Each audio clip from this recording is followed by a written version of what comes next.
Libro segundo, capítulo 11.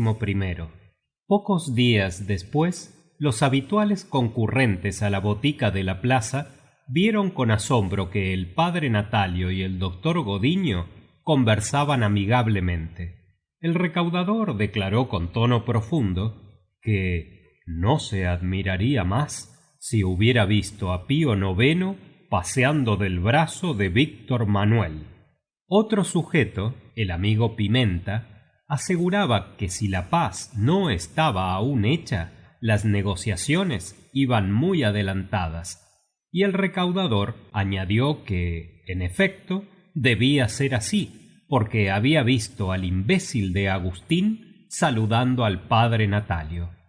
Además, él, que era un gran observador, había reparado en que el padre Natalio y el padre Silverio volvían a ser amigos. Y en todo esto se veía la mano del doctor Godiño, porque el padre Silverio confesaba a la mujer del doctor. Mucho se comentaba, en efecto, la reconciliación del padre Silverio y del padre Natalio.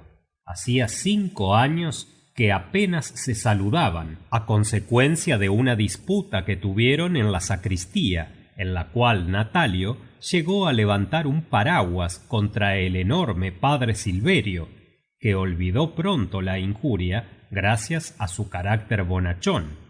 Pero Natalio tenía toda la tenacidad del rencor dentro de aquel cuerpecillo pequeño y seco. Cierta mañana, los empleados de la administración cuyas oficinas estaban cerca de la catedral vieron con sorpresa a los 2 curas paseando juntos por el atrio enlosado. Natalio parecía excitado, trataba sin duda de convencer de algo al padre Silverio. Agitaba frenéticamente los brazos plantado delante de su enorme colega. Hacía gestos desolados, como augurando la perdición posible de él, de la catedral, de la ciudad, del universo entero. El buen padre Silverio le escuchaba con los ojos muy abiertos, como espantado.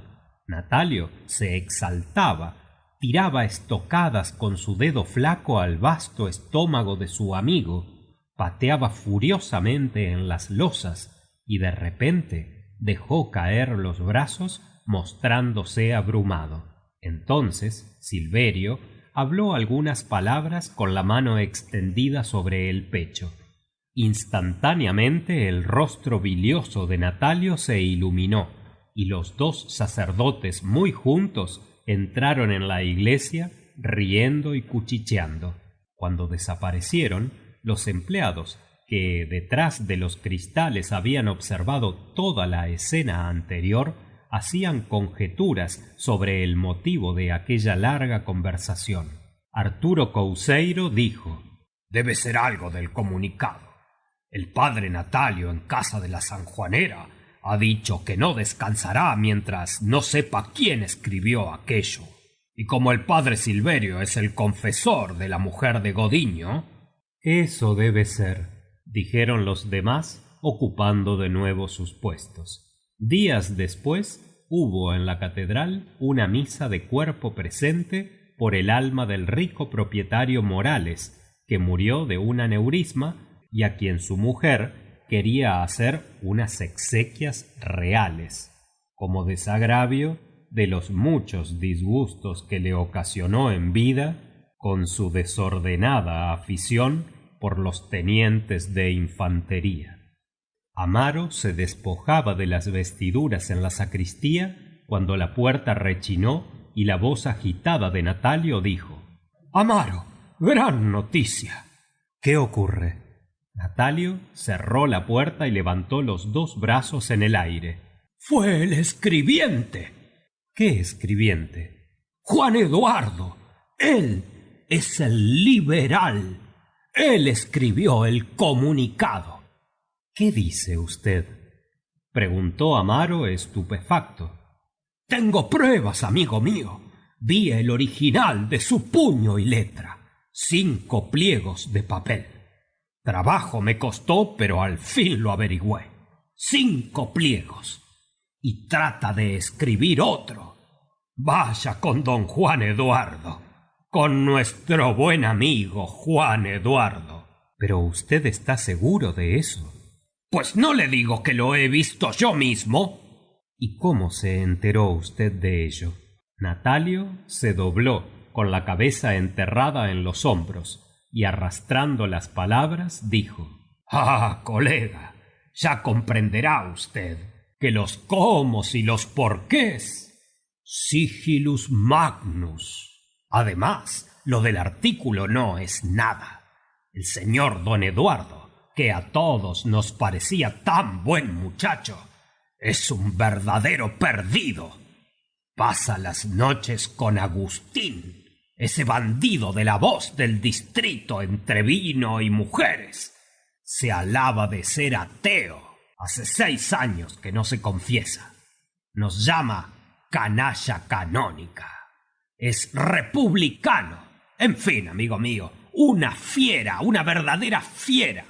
Amaro escuchaba sin pestañear. ¿Y ahora? Preguntó viendo que Natalio callaba. Ahora hay que reventarlo. Amaro pasó su pañuelo por los labios secos. ¡Qué horror! Y aquella pobre muchacha, casarse con un hombre así, con un perdido. Los dos curas se miraron fijamente. Natalio sacó del bolsillo de sus pantalones la caja de rapé y sin apartar los ojos de Amaro, con un polvo entre los dedos, dijo sonriendo fríamente: Vamos a deshacer la boda. ¿Usted cree que debemos? Querido colega, es un caso de conciencia. No podemos dejar que la muchacha se case con un libre pensador. En efecto, murmuraba Amaro. Le parece a usted bien, ¿verdad? Y sorbió satisfecho su rapé. El sacristán entró a decirles que era hora de cerrar. Espere un instante, señor Domingo, dijo Natalio. Y después, en voz baja, continuó hablando con Amaro. Tiene usted que decir a la sanjuanera, aunque no, es mejor que se lo diga Díaz, es lo más seguro. Usted se encarga de la muchacha. Le dice usted sencillamente que plante en la calle a ese botarate porque vive con una perdida. Hombre, yo no sé si eso es cierto. Lo es. Puede serlo, porque es hombre capaz de todo. Iban bajando hacia la iglesia detrás del sacristán. Ante el altar mayor, entre 4 gruesos cirios, estaba el túmulo de Morales. A la cabecera tenía una corona de siempre vivas. De los pies colgaba el hábito de caballero de Cristo. Natalio se detuvo y continuó diciendo: Además, amigo mío, le tengo preparado al caballero. ¿Qué? Cortarle los víveres. ¿Cortarle los víveres? Estaba a punto de tomar posesión de un destino en el gobierno civil. Pues yo pienso deshacerle el arreglillo. Y Núñez Ferrán, que es de los míos, hombre de buenas costumbres, va a largarle del escritorio. Y después que escriba comunicados. Amaro tembló ante aquella intriga rencorosa. Dios me perdone, Natalio, pero eso es la perdición para el muchacho. Hasta que no le vea pidiendo un pedazo de pan por esas calles, no descanso, padre Amaro. Natalio, colega, eso no es tener caridad. Eso no es ser buen cristiano. Tenga presente que Dios le oye. No se preocupe usted. A Dios se le sirve así, no rezongando Padre Nuestros.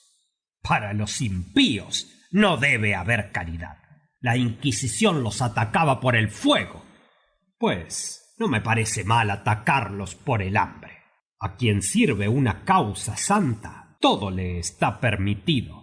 Que no se hubiera metido conmigo. Iban a salir. Natalio dirigió una mirada al túmulo y señalándola con el paraguas preguntó: ¿Quién ha muerto? Morales, respondió Amaro. ¿Aquel gordo picado de viruelas? Sí. Buena bestia. La viuda queda bien rica. Es generosa, muy amiga de hacer regalos. La confiesa Silverio, ¿verdad? Ese elefante tiene las mejores penitentes de Leira. Con que, en resumen, Díaz habla con la sanjuanera, usted con la muchacha, y yo me entenderé con la gente del gobierno civil y con Núñez Ferrán. Encárguense ustedes del casamiento, que yo me encargo del empleo. De este modo le atacamos por el corazón y por el estómago. Vaya, adiós, que las pequeñas me estarán esperando para cenar.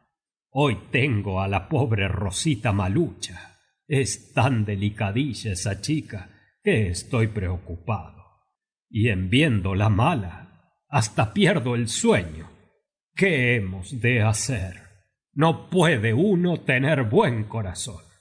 Hasta mañana, Amaro. Hasta mañana, Natalio.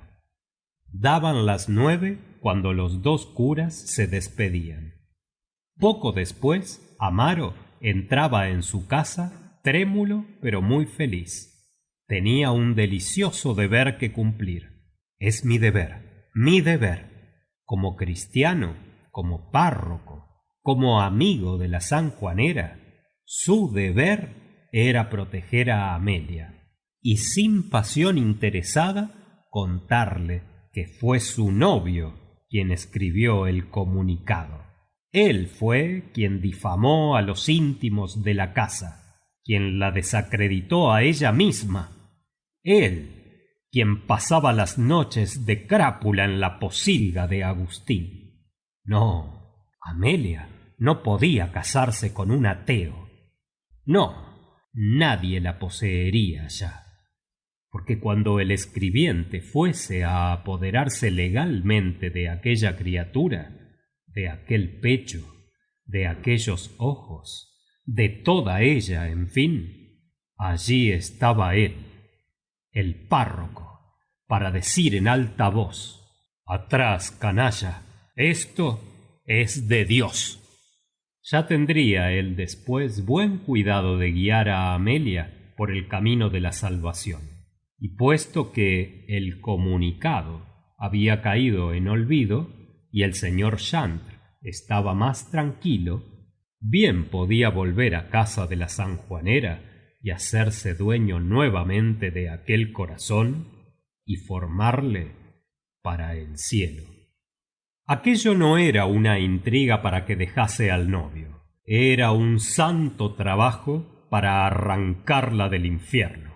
Él no la deseaba para sí, la quería para Dios. Y sosegado con tal argumentación, se acostó tranquilamente. Pero toda la noche soñó con Amelia. Habían huido y la llevaba por un camino que conducía al cielo.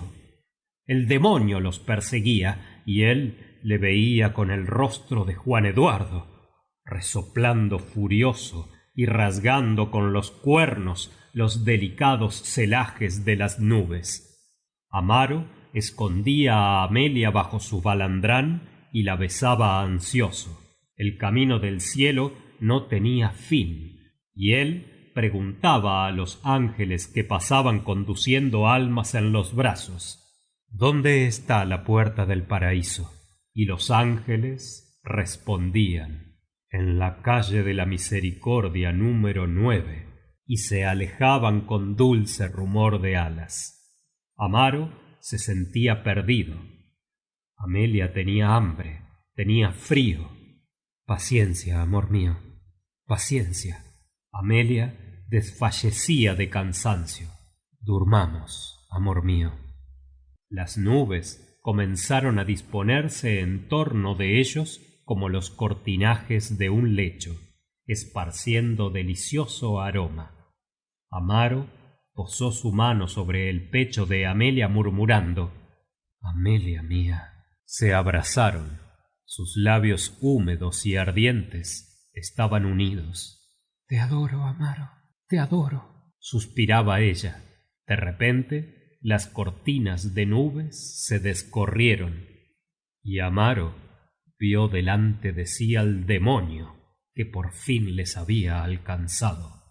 Junto al demonio estaba un personaje viejo como el mundo. Entre los rizos de sus cabellos asomaban las flores. Sus pupilas eran vastas. Por entre sus dedos abiertos, con los que peinaba la interminable barba, caminaban como por senderos filas de razas humanas. «Aquí están estos dos sujetos», le dijo el demonio, retorciendo la cola. Y Amaro vio aglomerarse legiones de santas que cuchicheaban mirándole. Reconoció a San Sebastián con sus flechas clavadas, a Santa Cecilia que llevaba el órgano en las manos, al gigante San Cristóbal apoyado en el árbol. Amaro trató de separarse de Amelia que lloraba, pero sus cuerpos estaban unidos sobrenaturalmente y él veía con dolor cómo las faldas de ella levantadas descubrían las blancas rodillas.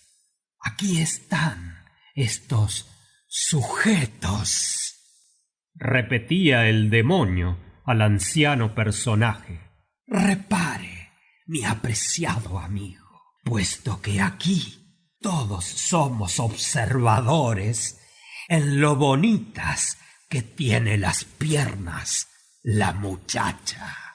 Santos vetustos alzáronse sobre la punta de los pies, alargando el cuello donde se veían las cicatrices del martirio. Las 11.000 vírgenes volaron como palomas asustadas.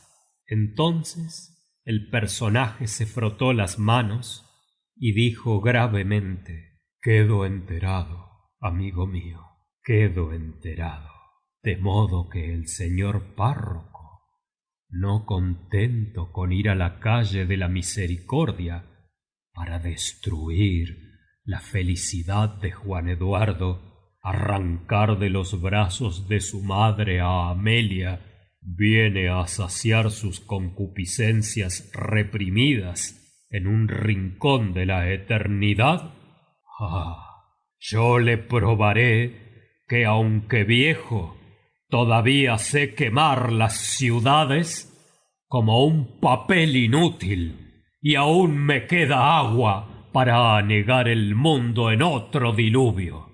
El personaje se volvió hacia 2 ángeles armados de lanzas y espadas, ordenando con voz de trueno: «Clavad un tridente en los pies del cura y llevadle al abismo número 7.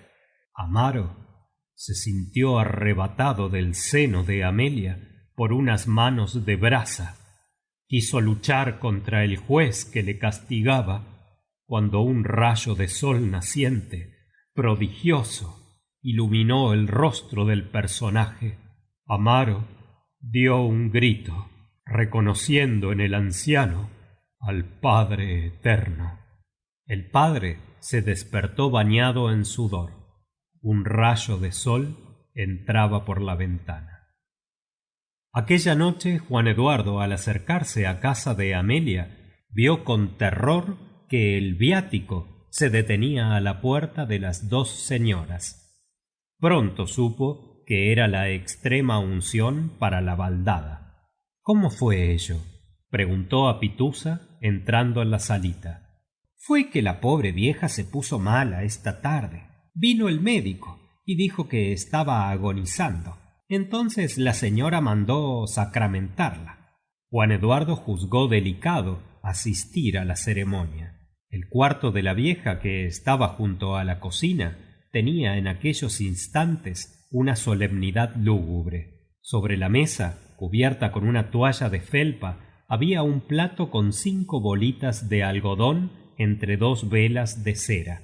El rostro de la baldada, tan pálido que apenas se distinguía en la blancura de la almohada, tenía los ojos estúpidamente dilatados, y sus manos recogían incesantemente el embozo de la sábana bordada. La sanjuanera y Amelia rezaban arrodilladas junto a la cama. Doña María, que entró casualmente al volver de su hacienda, estaba a la puerta del cuarto aterrada, rezando salves. Juan Eduardo en silencio se arrodilló junto a ella. El padre Amaro, inclinado sobre el oído de la vieja, le exhortaba a que se abandonase en brazos de la misericordia divina, pero viendo que ya no comprendía, recitó rápidamente el Misereatur. Después mojó los dedos en los santos óleos, murmuró las oraciones de ritual, ungió los ojos, el pecho, la boca, las manos, que hacía 10 años no se movían, y los pies, que en 10 años solo se aplicaron a buscar el calor de las mantas. Después quemó las bolitas de algodón húmedas de óleo y permaneció inmóvil, con los ojos fijos en el breviario. Juan Eduardo, de puntillas, entró en el comedor. Doña María, trastornada por aquella escena, llegó tras él, y con ella Amelia, que tenía los ojos rojos de llorar. ¡Ay! Gracias a que está aquí Juan Eduardo, que hará el favor de acompañarme a casa, decía la vieja. Estoy temblando. Con perdón de Dios sea dicho, pero yo no puedo ver a nadie en la agonía. Y eso que esta infeliz se va como un pajarito. Pecados no tiene. Vámonos por la plaza, que está más cerca. Dispensa, hija, que no me quede, pero me va a dar el dolor. ¡Ay, qué disgusto! Y en medio de todo, para ella es lo mejor que podía ocurrir. Pero, hija, yo estoy desfallecida. Fue necesario que Amelia la llevase al cuarto de su madre para confortarla con una copita de anisado. Juan Eduardo, antes de marchar, dijo: Amelita, si me necesitan para algo. No, gracias. La pobre no necesita ya nada. Doña María recomendaba al bajar: Hija, no te olvides de ponerle 2 velas benditas a la cabecera. Eso alivia mucho la agonía. Y si tiene convulsiones, ponle otras 2 apagadas en cruz.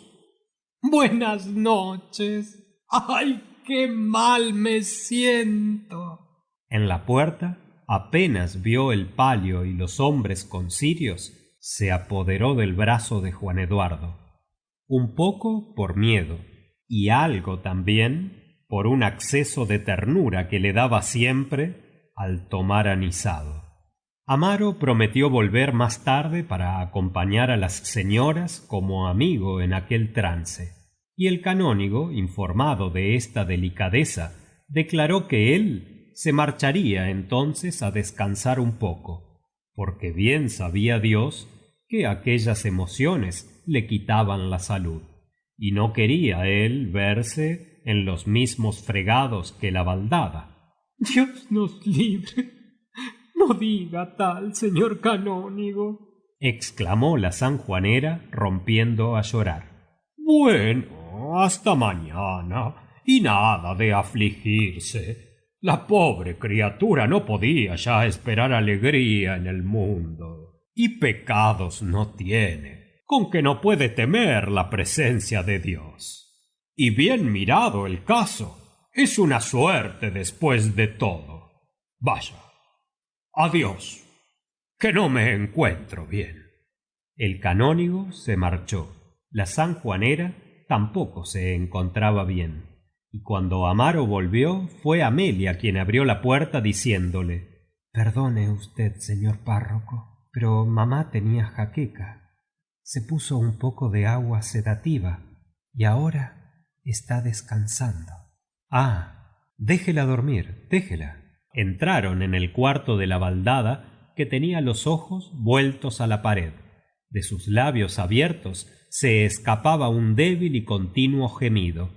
En un rincón, muerta de miedo, Pitusa rezaba el rosario por mandato de su ama. El doctor dice que morirá sin sentirlo, como un pajarito, decía Amelia en voz baja. Salieron de la alcoba para ir al comedor. Toda la casa estaba silenciosa. Amaro se aproximó a la ventana. Amelia, turbada, se apoyó en el aparador. Vamos a tener una buena noche de agua, dijo el párroco. Y de frío, contestó ella, arrebujándose en su chal. Yo tengo un miedo. ¿Nunca vio morir a nadie? Nunca. Callaron ambos. Él permaneció inmóvil junto a la ventana. Ella, con los ojos bajos, no se apartaba del aparador. Pues sí que hace frío, dijo Amaro al cabo de un rato, con la voz alterada por cierta turbación que le causaba la presencia de Amelia junto a él. En la cocina está el brasero. Mejor es que vayamos allí. Sí, mejor es. Amelia encendió una luz y el párroco comenzó a remover con las tenazas el brasero. Estaban sentados en unas sillitas bajas. Amelia, sin levantar los ojos, sentía que los del padre Amaro la devoraban en silencio. De fijo iba a hablarle. Sus manos temblaban y no osaba moverse ni mirarle, por temor a romper en llanto, pero ansiaba oír sus palabras, dulces o amargas. Por fin llegaron aquellas palabras, graves, serias. No esperaba ya que podríamos hablarnos a solas otra vez, Amelia. Las cosas se arreglaron de un modo tal y usted cambió tanto. Ella se volvió bruscamente. Sus labios temblaban. Ya sabe por qué. Sí, ya sé. Si no fuera aquel infame comunicado, aquellas calumnias, no hubiera ocurrido nada, y nuestra amistad sería la misma. A propósito de esto, quería hablar con usted. Acercó su silla a la de Amelia y muy suavemente, muy tranquilamente, le dijo: ¿Se acuerda usted bien de aquel artículo en que se insultaba a todos los amigos de la casa? ¿En que se la ofendía a usted misma? Se acuerda, ¿verdad? ¿Sabe quién lo escribió? ¿Quién? Preguntó Amelia sorprendida. Juan Eduardo, dijo el párroco. No puede ser. Se había levantado. Amaro la retuvo sujetándola por las faldas y continuó hablándole dulce y pacientemente. Óigame, siéntese. Él fue quien lo escribió. Ayer lo supimos. El padre Natalio vio el original escrito por él. Escúcheme, no conoce usted a ese hombre. Y bajando la voz, comenzó a contarle todo lo que sabía de Juan Eduardo por Natalio. Pregúntele si se ha confesado en 6 años y pídale las papeletas del cumplimiento de iglesia. Ella, con los brazos caídos, murmuraba: Jesús, Jesús. Yo he creído un deber avisarle como párroco, como cristiano y como amigo sincero, porque, créame, Amelia, yo le quiero. Si fuese su hermano de usted, le diría sencillamente: Amelia, echa a ese hombre de casa. Por desgracia no lo soy, y solo puedo decirle: el hombre con quien va a casarse trata de sorprender la buena fe de usted y de su madre. Viene aquí con apariencias de hombre honrado, y en el fondo es... Amelia, en el fondo es el hombre que escribió el comunicado, el que hace marchar al pobre Brito para Alcobaza, el que me llamó a mí seductor, el que lanzó el veneno de las relaciones de su madre con el canónigo, el que la acusó a usted misma de dejarse seducir. Dígame ahora si se quiere casar con ese hombre. Ella no respondió. Tenía los ojos fijos en la lumbre y 2 lágrimas mudas corrían por sus mejillas. Amaro, con solicitud cariñosa, continuó aconsejándola. Supongamos que no es él el autor del comunicado. que no ha sido quien insultó en letras de molde a su madre, al señor canónigo, a todos sus amigos. Quedaría siempre su impiedad. El padre Natalio le oyó decir la otra tarde en un café que el bautismo era un abuso, porque cada uno debía escoger la religión que quisiera y no estar obligado desde pequeño a ser cristiano. ¿Qué le parece? Como amigo se lo digo. Para bien de su alma, preferiría verla muerta antes que casada con tal hombre. ¿Quién sabe si en la última hora no impedirá él a su mujer que reciba la extrema unción? Morir sin sacramentos, morir como los animales. Cásese con él y pierda para siempre la gracia de Dios. Por amor de Dios, señor párroco, por amor de Dios, basta ya, exclamó Amelia, llevándose las manos a la frente y estallando en sollozos. No llore, escúcheme, ábrame su corazón. Vamos, tranquilícese, que todo se arreglará. Las amonestaciones no se han publicado. Dígale que no quiere casarse con él, porque lo sabe usted todo y le odia. Y tomando entre sus manos trémulas una de Amelia, la estrechó tiernamente. Usted no le quiere, ¿verdad? Ella respondió muy quedo, con la cabeza caída sobre el pecho. No. Entonces no hay nada perdido. Y dígame, ¿quiere a otro? Amelia no respondía. No quiere a nadie. Contésteme. Amaro pasó su brazo por el cuello de Amelia y la atrajo así con dulzura. Ella tenía las manos abandonadas en el regazo.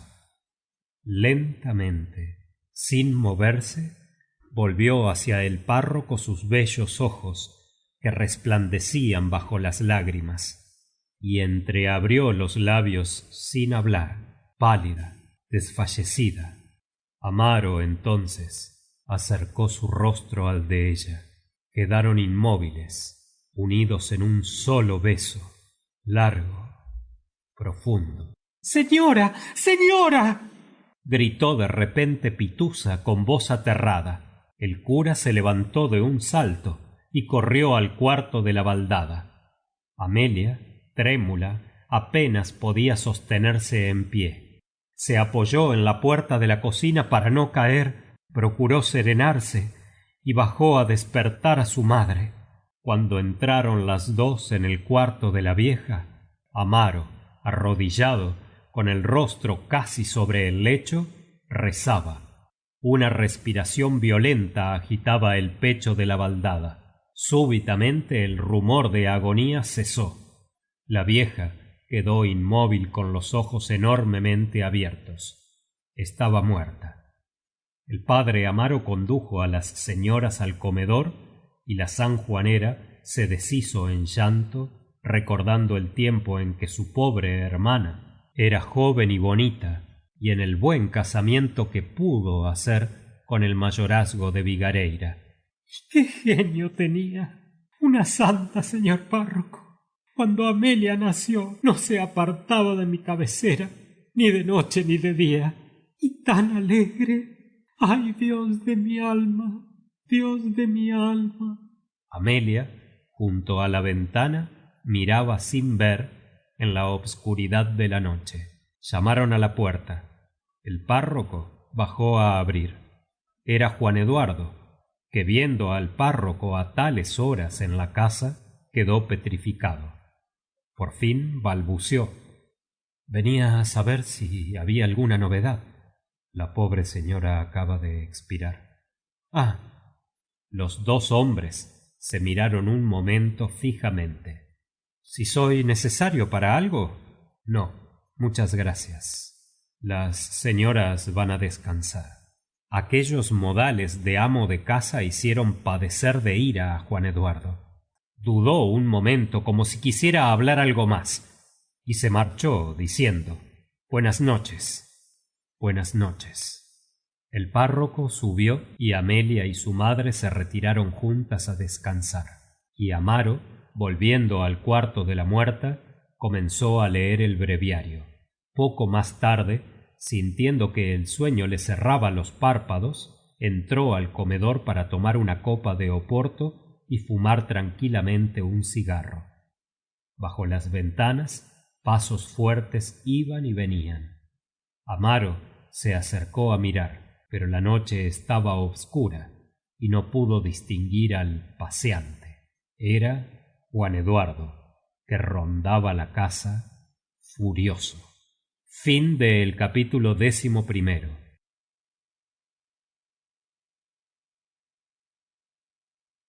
Capítulo 12.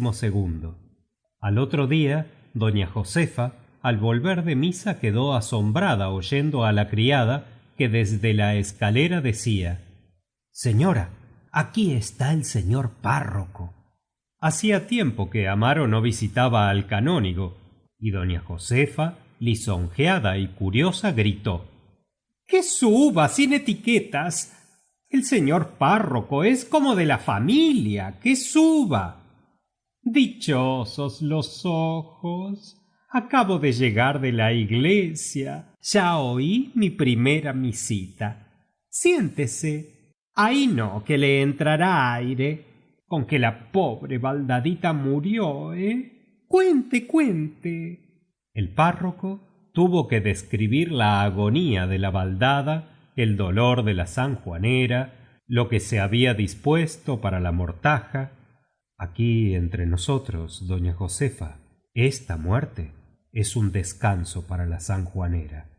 ¿Y qué me dice usted del escribiente? Ya sabrá usted que fue él el autor del comunicado». La vieja exclamó llevándose las manos a la cabeza: «¡Ay!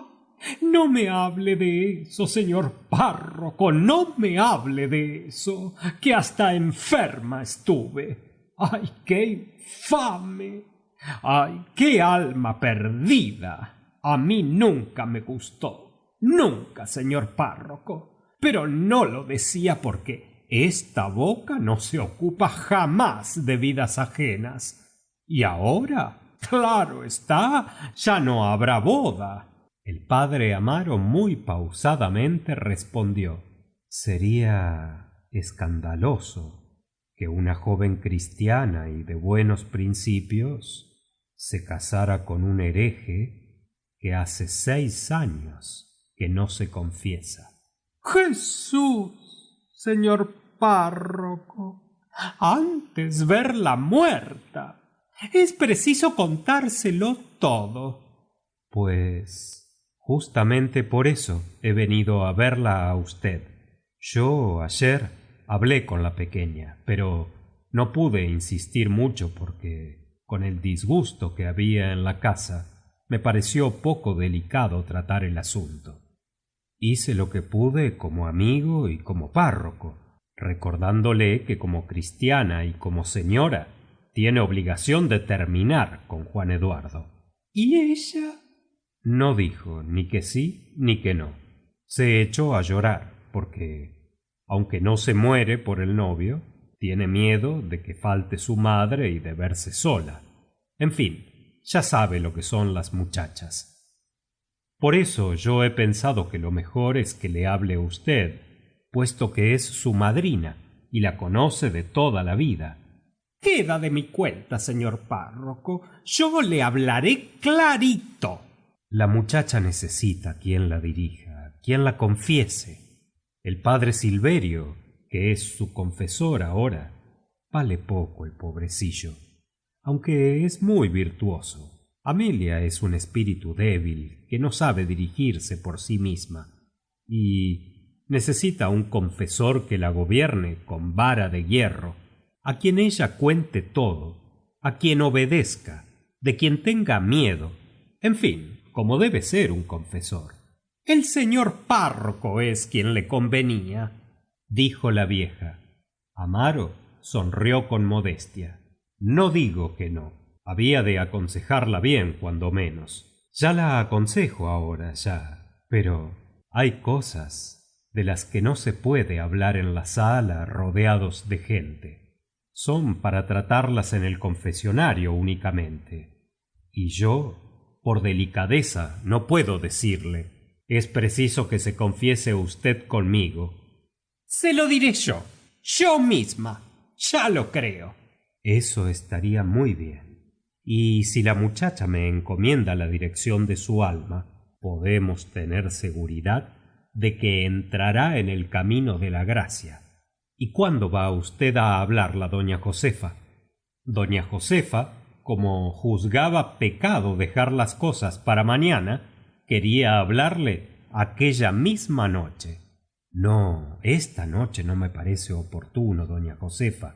Es noche de pésame. El escribiente estará allí.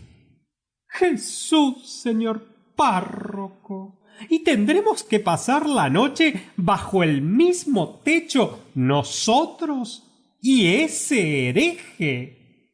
No habrá más remedio. Es un acto de humildad que satisface mucho a Dios el mezclarse con los malos alguna vez. Es como si dijéramos: yo soy superior a ti en virtud, pero comparado con lo que debía ser para entrar en la gloria, ¿quién sabe si no soy tan pecador como tú? Esta humillación es la mejor oferta que podemos hacer a Jesús. Doña Josefa le escuchaba con deleite. ¡Ay, señor párroco! Da devoción oírle a usted.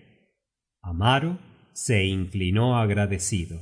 Pues adiós, doña Josefa. Y ya sabe, esta noche no se habla de nada, pero mañana convenza usted a Amelia. Trate de salvar aquella pobre alma, doña Josefa.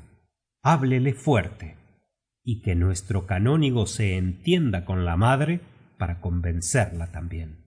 Vaya descuidado, señor párroco. Soy su madrina, y quiera o no, he de llevarla por el camino de la salvación.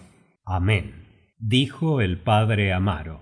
A los 2 días, doña Josefa y Amelia entraban en la catedral a las 8 de la mañana. Amelia, muy pálida, se detuvo junto al altar de la Virgen de los Dolores y, dejándose caer de rodillas, permaneció inmóvil con los ojos fijos en el libro de misa. Doña Josefa, en tanto, fue a llamar despacito en la puerta de la sacristía. El padre Amaro, que paseaba, se adelantó rápidamente preguntando: ¿Ha venido? La vieja, con expresión de triunfo y en voz baja, le dijo: Ahí está. Yo misma fui a buscarla. Háblela fuerte, señor párroco, que ahora todo depende de usted.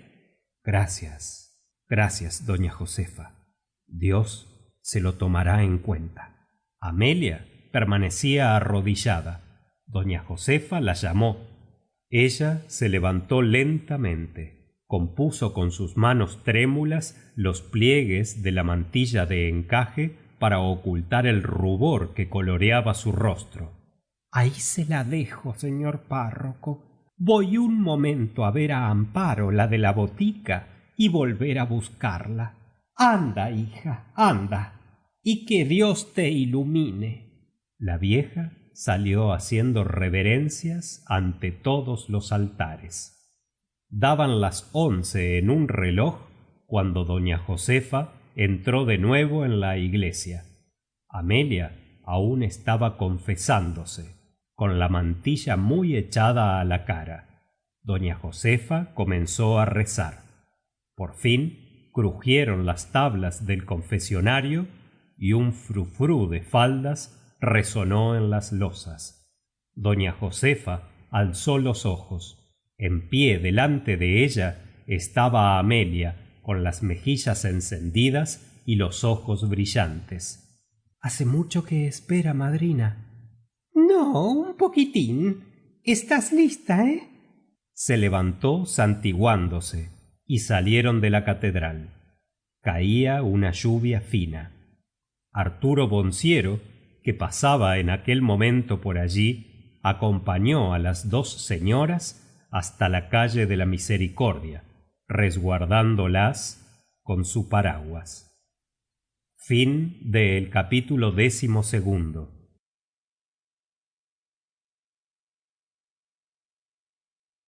Capítulo 13. Juan Eduardo se disponía a salir de su casa, llevando bajo el brazo un rollo de muestras de papel para la pared, a fin de que Amelia escogiera el que más le agradase, cuando llamó a la puerta Pitusa. ¿Qué ocurre, Pitusa? Que la señora fue a pasar la noche con las amigas y la señorita le manda a usted esta carta. Juan Eduardo sintió una angustia en el corazón viendo a Pitusa bajar la escalera y desaparecer.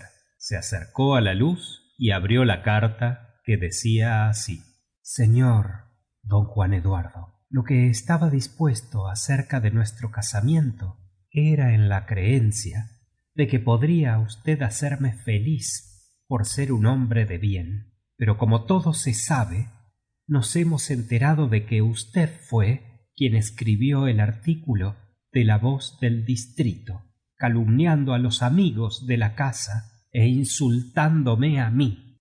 Además, como sus costumbres perversas no me dan garantía de felicidad para la vida de casada, le participo que desde hoy todo ha terminado entre nosotros, ya que por fortuna no se han publicado las proclamas, ni se han hecho gastos. Tanto mamá como yo esperamos que sea usted lo bastante delicado para no volver por casa ni molestarnos en la calle. Esto es lo que tengo que decirle por orden de mamá. De usted atentísimamente, señorita Amelia Camiña. Juan Eduardo permaneció un momento inmóvil con su rollo de papeles bajo el brazo, sintiendo una sensación aterradora de inmovilidad y de silencio, como si súbitamente toda la vida universal hubiera parado y enmudecido. Apretó la frente entre sus manos como para recoger los pensamientos. ¿Qué hacer? Bruscas resoluciones le acudían un momento, desvaneciéndose como relámpagos. Quería escribirle, sacarle del poder de su madre por justicia, marcharse al Brasil, saber quién descubrió que él era el autor del comunicado, y como a tales horas esto último era lo más hacedero, corrió a la redacción de La Voz del Distrito. Agustín estaba saboreando los periódicos de Lisboa. El rostro descompuesto de Juan Eduardo le asustó. ¿Qué te pasa? Que me has perdido. Y de un solo aliento le acusó furiosamente por traidor y mal amigo. Agustín, sin turbarse, le dijo, mientras sacaba la petaca del bolsillo de su chaqueta: Nada de escándalos, hombre. Yo te doy mi palabra de honor de que no dije a nadie quién era el autor del comunicado. Y además, que nadie me lo preguntó. ¿Quién fue entonces?, gritó el escribiente. Agustín se encogió de hombros. Lo único que puedo decirte es que los curas se habían propuesto enterarse. El padre Natalio estuvo aquí una mañana por causa de un anuncio, pero no habló nada del comunicado. El doctor Godiño es el único que lo sabía. Pregúntale a él. ¿Qué es lo que te han hecho? Me han matado, dijo lúgubremente Juan Eduardo. Quedó un momento con la vista fija en el suelo, aniquilado, y después salió dando un gran portazo. Volvió a su casa. Una fatiga le hizo caer sobre la cama. Después, una tristeza infinita fue adormeciéndole. Lloró largo rato y al fin quedó dormido de bruces, como una masa inerte. Al día siguiente, muy temprano, Amelia, yendo hacia la plaza, se encontró con Juan Eduardo, que la acechaba. Tengo que hablarle, Amelia. Ella retrocedió asustada. No tiene nada que decirme. Tengo que decirle que yo escribí el comunicado, es cierto. Fue una desgracia, pero usted me obligó a escribirle, haciéndome sufrir. Ahora me calumnia usted diciéndome que mis costumbres son perversas. Yo siempre fui un hombre honrado. El padre Amaro es quien le conoce a usted bien. Haga el favor de dejarme pasar. Al oír el nombre del padre Amaro, la ira hizo palidecer al escribiente. ¡Ah! Es el padre Amaro quien me conoce. Es el infame del padre Amaro el que... Pues, escúcheme. Déjeme usted, repuso ella con indignación, y en voz tan alta que hizo detenerse a un hombre que pasaba junto a ellos. Juan Eduardo retrocedió, y Amelia inmediatamente se refugió en una tienda.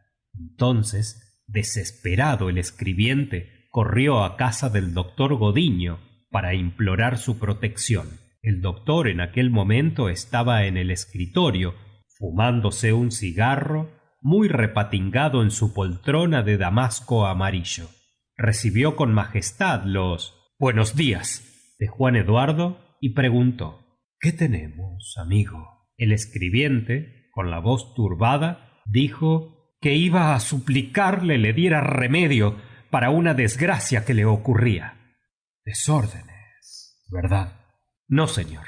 Asuntos de familia. Contó prolijamente su historia desde la publicación del comunicado. Leyó conmovido la carta de Amelia, describió la escena de la plaza. A él le parecía que debía haber leyes contra un cura que se introducía en las familias para trastornar a una muchacha con sus intrigas hasta el punto de hacerle romper con el novio. Debía haber leyes para impedir aquello. El doctor parecía contrariado. Cruzó una pierna sobre otra y exclamó: ¿Leyes? ¿Qué leyes quiere usted que haya para castigar al párroco? ¿Qué le hizo a usted? ¿Le pegó? ¿Le robó el reloj? ¿Le insultó en la prensa? No. Pues entonces... Oh, señor doctor, no hizo nada de eso, pero me calumnió. Yo nunca fui hombre de malas costumbres. ¡Me calumnió! ¿Tiene usted testigos? No, señor. Entonces... Y el doctor Godiño declaró que como abogado nada podía hacer. Los tribunales no tomaban en cuenta esos dramas morales. Como particular, tampoco podía hacer más que lamentar lo ocurrido.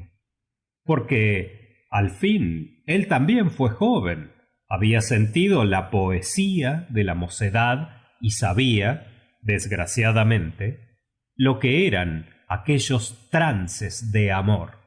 Esto era lo único que podía hacer, lamentar, y se recostó en su poltrona pensando satisfecho que aquella mañana tenía el don de la palabra. El rostro compungido del escribiente, que no osaba moverse, le impacientaba, y poniendo ante sí un volumen de autos, preguntó secamente: «Acabemos, amigo mío. ¿Qué más desea usted?» «Yo imaginaba que el señor doctor podría hacer algo por mí, puesto que todo esto me sucede por haberse sabido que fui yo quien escribió el comunicado, habiéndome prometido que no se diría a nadie. Agustín no lo ha dicho, y como el señor doctor era el único que lo sabía». «¿Qué quiere usted decir? ¿Que fui yo quien lo ha contado?», gritó el doctor con indignación. «¿Es eso? Pues bien, yo no lo he dicho, sino a mi mujer, porque en una familia bien constituida no puede haber secretos entre la esposa y el esposo. Pero supongamos que fui yo quien lo publicó por las calles. Una de dos: o el comunicado era una calumnia, y entonces soy yo quien debe acusarle por haber tratado de prostituir un periódico honrado con engañosas difamaciones. O era verdad, y en ese caso ningún hombre puede avergonzarse de mantener a la luz del día las opiniones que expuso en la obscuridad de la noche». Dos lágrimas nublaron los ojos de Juan Eduardo. El doctor, ante aquella expresión de dolor, se conmovió y le dijo bondadosamente: «Bueno, no riñamos. Puede creer que lamento su disgusto. Comenzó entonces a darle consejos paternales, mientras el escribiente sentía dentro de su alma un deseo furioso de vengarse de los curas, de los ricos y de la religión que los toleraba. ¿Me permite usted al menos que me desahogue en el periódico, contando las infamias de esa canalla? Esta audacia del escribiente indignó al doctor. Juan Eduardo, realmente abusa usted de mi tolerancia. ¿Cómo se permite usted pedirme que transforme un periódico de ideas en un papelucho de difamaciones? Sin duda, está usted ebrio. Señor doctor, no hay más que lo dicho. Cuidado, amigo mío. Cuidado. Mira que va caminando por una pendiente peligrosa. Por ese camino se va al crimen. Excusa de hacer gestos. Al crimen, digo. ¿Qué edad tiene usted? 26 años. Pues no hay disculpa para un hombre de 26 años que tiene esas ideas subversivas. Adiós, y cierre la puerta. Escuche, es inútil que piense en ningún periódico para otro comunicado. No lo consiento yo. No lo consiento por bien de usted, para evitar que cometa una mala acción social. Señor doctor, ya ve usted. El doctor le interrumpió con un gran gesto. Veo, en efecto, que las pasiones, la idea de venganza, le van llevando por un camino fatal. Espero que mis consejos le detengan. Adiós. Cierre la puerta. ¡Cierre la puerta, hombre! Juan Eduardo salía aplanado. El doctor Godiño, aquel coloso, le rechazaba con palabras tremendas. ¿Qué podía hacer él solo, pobre escribiente de notaría, contra el padre Amaro, que tenía de su parte al clero, al chantre, al cabildo, al obispo, al papa? Todos ellos eran la causa de la resolución de Amelia, de su carta, de la dureza de sus palabras. Aquello no era más que una intriga de párrocos, canónigos y beatas. Buscaba en su imaginación ansiosamente una venganza, pero siempre le acudía la misma idea: el artículo en un periódico, el escándalo en la prensa. Un hombre de campo, amarillo como una sidra, que caminaba lentamente con el brazo en cabestrillo, le distrajo de sus cavilaciones para preguntarle dónde vivía el doctor Gouvea. En la primera calle, a mano izquierda, un portalón verde, dijo Juan Eduardo, al mismo tiempo que una esperanza iluminaba bruscamente su alma. El doctor Gouvea era quien le podía salvar. Era su amigo. Le llamaba de tú desde que le curó una neumonía. Veía con mucho gusto su casamiento con Amelia. Hacía bien pocos días que le preguntara: ¿cuándo va a ser feliz esa muchacha? Y qué respetado, qué temido era en la calle de la Misericordia. Todas las amigas de la casa, a pesar de escandalizarse por la falta de religión del doctor, dependían humildemente de su ciencia. Juan Eduardo se veía ya entrando en casa de su novia con el doctor Gouvea, que reñiría a la sanjuanera, echaría a la calle al padre Amaro y sabría convencer a las viejas. Casi alegre, preguntó a la criada que tendía ropa en el patio: ¿está el señor doctor? Está en la consulta, don Juanito. Haga el favor de pasar y esperarle.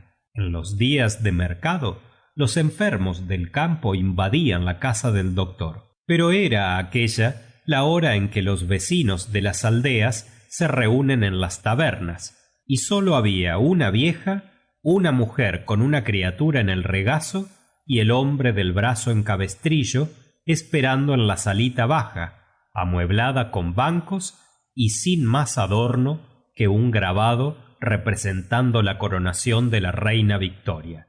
Eran más de las 12 y la mujer que tenía la criatura se quejaba de esperar tanto. Venía de una aldea distante, había dejado a su hermana en el mercado y hacía 1 hora que el doctor estaba con 2 señoras. De vez en cuando se levantaba para atisbar si se marchaban. A través de la mampara de bayeta verde que cerraba el gabinete del doctor, se oían sus voces charlando pausadamente. En cayendo aquí, día perdido, rezongaba el viejo. También él había dejado a la mozuela en el mercado. Estar enfermo era bueno para los ricos y los que no tienen quehaceres. Juan Eduardo pensaba entonces en la enfermedad, en el abandono, y esta idea le hacía más amarga la pérdida de Amelia. Si él enfermaba, tendría que ir a un hospital. El malvado del párroco le había quitado todo: mujer, felicidad, cuidados de familia, dulce compañía para la vida. Por fin salieron las señoras. La mujer que esperaba entró precipitadamente. El viejo se apoderó del banco más próximo a la puerta, diciendo con satisfacción: ahora me toca a mí. ¿Tiene usted mucho que consultar?, preguntó Juan Eduardo. No, señor, es solo recibir la receta. E inmediatamente le contó la historia de su mal. Le cayera una trebe de encima, él no hizo caso, la herida se enconó y allí le tenía con una llaga, tullido de dolores. Después preguntó a su vez: ¿y lo de usted es cosa de cuidado? Yo no estoy enfermo. Vengo a tratar unos asuntos con el señor doctor. El viejo y el hombre amarillo miraron con envidia a Juan Eduardo. Después entraron uno tras otro en el despacho del doctor y se terminó la consulta. El escribiente se paseaba nervioso por la salita, hallando ahora muy difícil solicitar la protección del doctor. ¿Con qué derecho? La puerta del gabinete se abrió entonces, y en ella apareció el doctor con su larga barba gris cayendo sobre el chaleco de terciopelo negro. Amplio sombrero de fieltro cubría su cabeza y calzaba guantes de hilo de Escocia. Al ver al escribiente dijo con cariño: hola, muchacho, ¿eres tú? ¿Hay alguna novedad en la calle de la Misericordia? No, señor doctor. Quería hablar con usted. Le siguió al gabinete que, con sus estantes llenos de libros polvorientos, su panoplia de flechas salvajes y sus 2 cigüeñas disecadas, pasaba en Leira por la celda de un alquimista. El doctor consultó su reloj. Las 2:15. Habla pronto. Juan Eduardo tartamudeó su historia, exagerando la inocencia de Amelia y la perfidia del cura. El doctor le escuchaba acariciando su barba. Ya veo lo que ocurre. El cura y tú estáis enamorados de la chica. Y como él es más experto, más decidido que tú, es quien triunfa. El más fuerte despoja, elimina siempre al más débil. Bueno, ¿y qué quieres que haga yo en ese asunto? Lo mismo le había dicho el doctor Godiño, aunque más pomposamente. Juan Eduardo, con la voz turbada, imploró: yo estoy seguro de que si usted hablara. El doctor sonreía. Yo puedo recetar a la muchacha este o aquel jarope, pero no puedo imponerle este o aquel hombre. ¿Quieres que vaya a decirle: Amelia, tienes que casarte con Juan Eduardo? ¿Quieres que vea al párroco, a quien ni siquiera conozco, y le diga: haga el favor de no seducir a esa muchacha? Es que me han calumniado, señor doctor. Me presentan ante ella como un hombre de malas costumbres. No, no te han calumniado. Bajo el punto de vista de aquellas señoras que juegan a la lotería por la noche en la calle de la Misericordia, tú eres un perdido, un católico que vitupera en los periódicos a canónigos, abades y curas, personajes todos tan importantes para la salvación del alma y para comunicarse con Dios. Es un perdido. No te han calumniado, amigo. Pero, señor doctor, escúchame. Amelia, al terminar contigo, obedeciendo las instrucciones del señor padre fulano o sutano, se porta como una buena católica. Toda la vida de un buen católico, sus pensamientos, sus ideas, el empleo de sus días, sus amistades, los platos que come, el traje que viste, sus diversiones, todo esto ha de estar regulado por la autoridad eclesiástica, abad, obispo o canónigo, aprobado o censurado por el confesor, aconsejado y ordenado por el director de conciencia. Un buen católico como tu novia no se pertenece. Su único trabajo en este mundo, que es al mismo tiempo su único derecho y su único deber, consiste en aceptar esta dirección sin discutirla. Si es contraria a sus ideas, debe pensar que sus ideas son falsas. Si difiere en sus afecciones, es porque sus afecciones son culpables. Dicho esto, es natural que si el párroco prohibió a la chiquilla que te quiera y se case contigo, ella, obedeciéndole, demuestra que es una buena católica, una devota consecuente y que sigue en la vida lógicamente la regla moral que escogió. Esto es todo lo que tengo que decirte. Y perdona el sermón. Juan escuchaba con respeto y espanto las palabras del doctor, a las que daba mayor autoridad el rostro plácido del anciano y su bella barba gris. Yo comprendería, señor doctor, que me rechazaran si yo fuese un hombre malo, pero...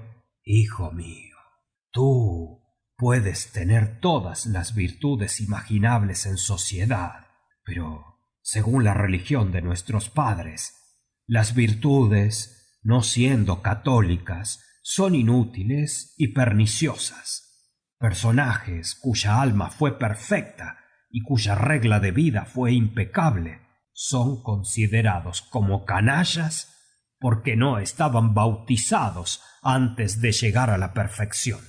Sócrates, Platón, Catón, etc., fueron famosos por sus virtudes. Sin embargo, un tal Bossuet asegura que el infierno está lleno de las virtudes de aquellos hombres. Esto prueba que la moral católica no es lo mismo que la moral social. Pero, en fin, son cosas que tú no comprendes. ¿Quieres un ejemplo? Yo, según la doctrina católica, soy el mayor sinvergüenza que pasea por la ciudad.